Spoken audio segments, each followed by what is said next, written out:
Good morning. I've gone too far. I'm a bad person. There's no hope for me.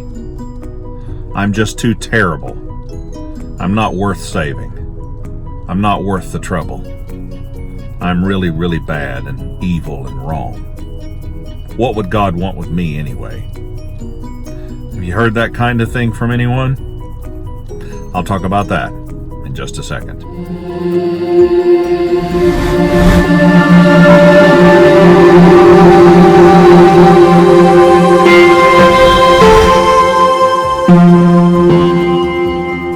You know, I've ran into a few people in my life that were so down, and they felt so worthless, and they blamed themselves for being one of the worst people in existence.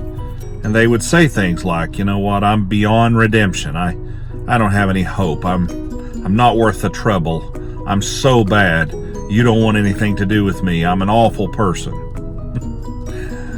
Well, I have to tell you something, folks. You know that we are all awful people, all of us. In the Bible, it tells us that our righteousness is as filthy rags. Now, what does that mean? It means that the very best of us, like people we think of like Billy Graham or other famous Christians that are really devout, that their righteousness is like a filthy rag, a nasty, dirty, filthy rag. That's how we are, folks. Did you know that King David looked at a woman with lust, and then he brought her into his home, knowing she was married?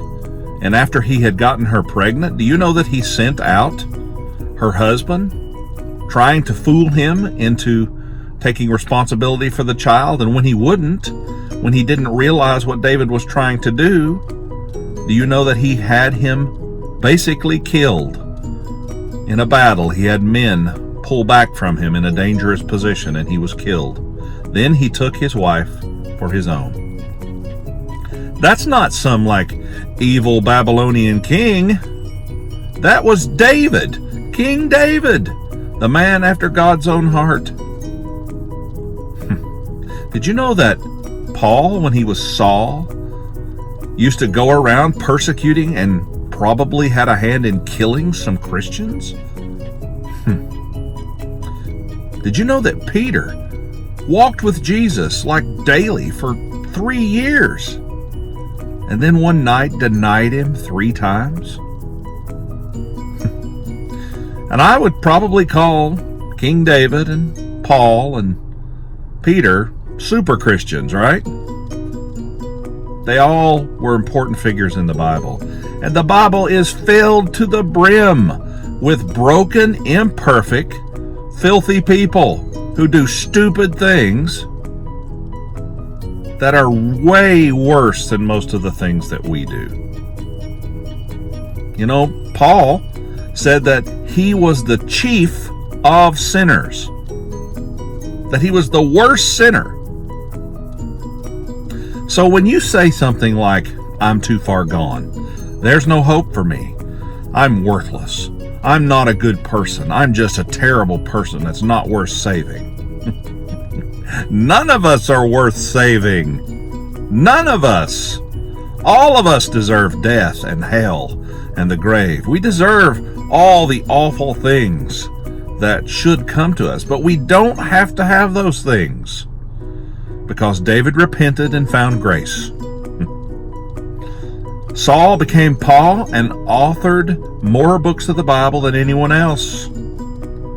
And Peter fell at the feet of Christ and was asked, do you love me? And he says, yes, Lord. And then Jesus told him to go feed his sheep. He asked him 3 times, the same amount of times that Peter denied him. And then Peter was one of the most bold preachers of his day. He was martyred for his faith. So was Saul. My point is that even if you think you're the worst human being on the planet, while there's life, there's hope. Don't give up. Turn to God. Turn to Christ. Find your faith, and you'll find peace. Have a great day. See you next time. Be kind to each other.